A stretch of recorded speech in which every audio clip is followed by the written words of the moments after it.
All righty, everybody, you're listening to the Dennis Prager Show. I was just looking at the Amazon.com reviews of the book, Women Who Make the World Worse, and how their radical feminist assault is ruining our schools, families, military, and sports. And, boy, I'll tell you, there's a lot of anger at this book. So it's either really good or really bad, but it is clearly something that provokes people to react. Kate O'Byrne did I get your last name correct? Yes, you did. Thanks, Dennis. O'Byrne. So I did it right. Right. No, I didn't do it right then. O'Byrne. That's O'Byrne. I said O'Byrne. Kate O'Byrne is the Washington editor of National Review and author of this book, Women Who Make the World Worse. Have you seen the reviews of your book on Amazon?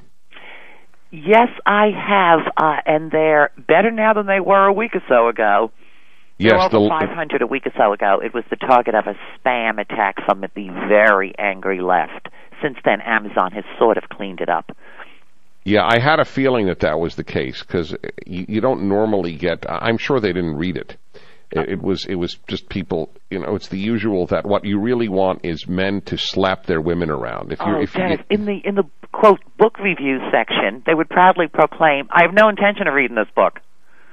And then, and yet go review on it. To launch ad hominem attacks. That's exactly right. All right, well, let's get down to the contents here.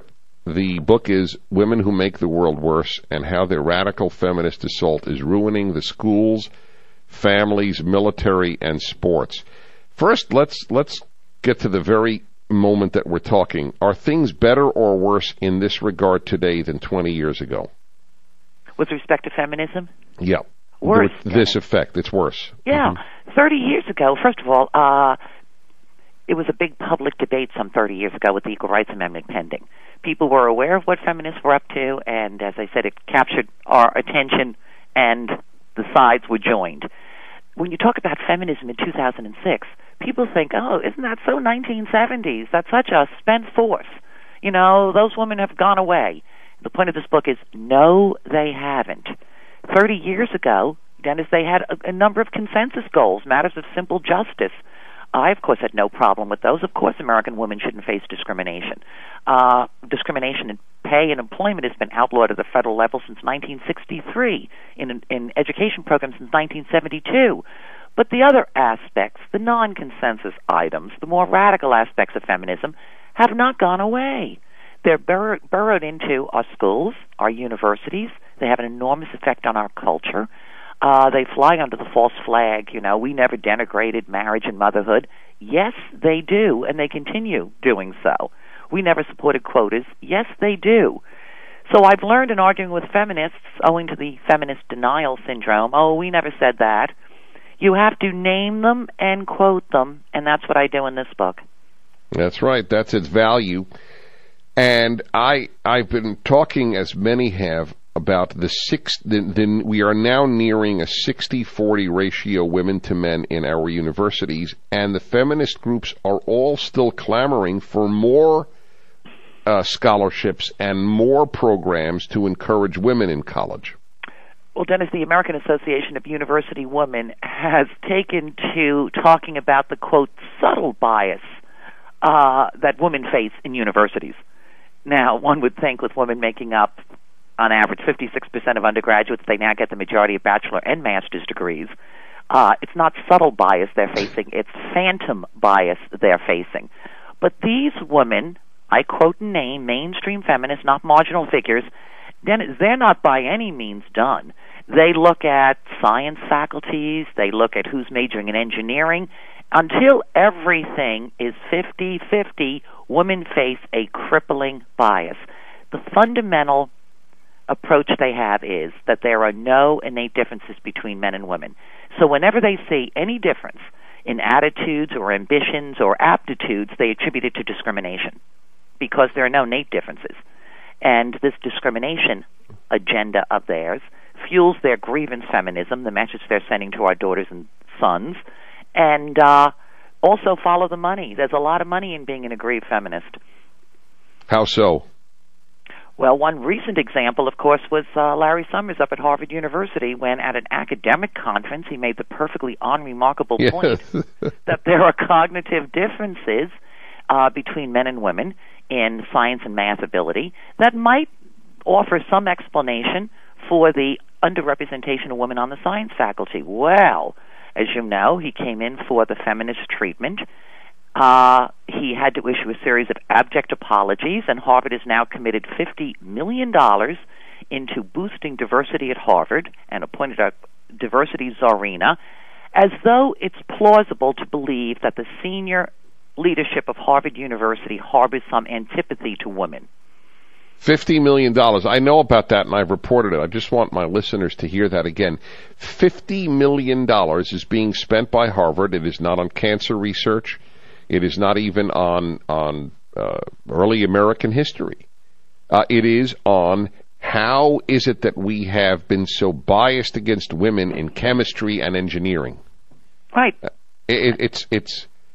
So you're right. There is a ton of money. I mean, that goes to people who are there to find bias. Well, Nancy Hopkins was the MIT professor who famously had to flee from the room because she was nauseous. When she became faint, had she stayed there, she would have been sick to her stomach, Dennis. Yeah. She had to flee the room. How's that for striking a blow for women's equality, I might add? Yes. You hear something in an academic setting that you find uncomfortable. Now, she's a veteran of these gender wars. She's a professor at MIT. She accused MIT of being biased against women some years ago. I recount her story in this book. She was tapped by MIT, a very nervous administration, to study the issue herself. She issued a ridiculously unscientific study about the supposed antipathy to women at MIT. She got herself lots of new grants, a boost in income. She became a federal fellow, got invited to the White House. There's a big payoff for being a grievance feminist. Her phony MIT study was completely later debunked by a wonderful conservative academic, but it didn't matter. The victory was won, and they went on to win another one against Harvard. They also, Dennis, get tens of millions in federal dollars. The only thing that I don't fully follow is where you say women who make the world worse. It should be feminist, because a lot of men align themselves with such women. That is very true. The subtitle, of course, is The Radical Feminist Assault. Right. But there are a remarkable number, I'm hearing from them personally. Yes. Their discourse is rather ugly. There are a remarkable number of feminist men. That's exactly right. And I feminist wonder, and feminized. Could there be that many male graduates holding women's studies degrees? Well, you see, here's my theory, that the very fact that you said male graduates, a purpose of schooling, especially in the so-called social sciences, is to produce such men. Mm. So it works. It sure is. Based on my experience with this book, it sure is working.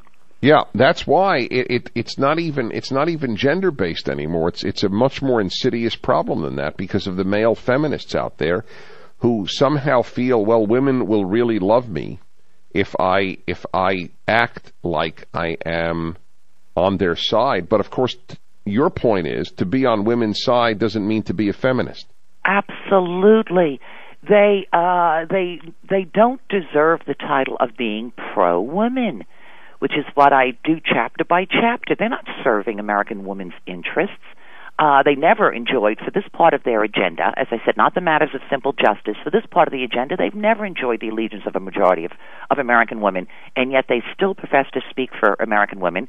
They intimidate far too many politicians and lawmakers into thinking they speak for American women.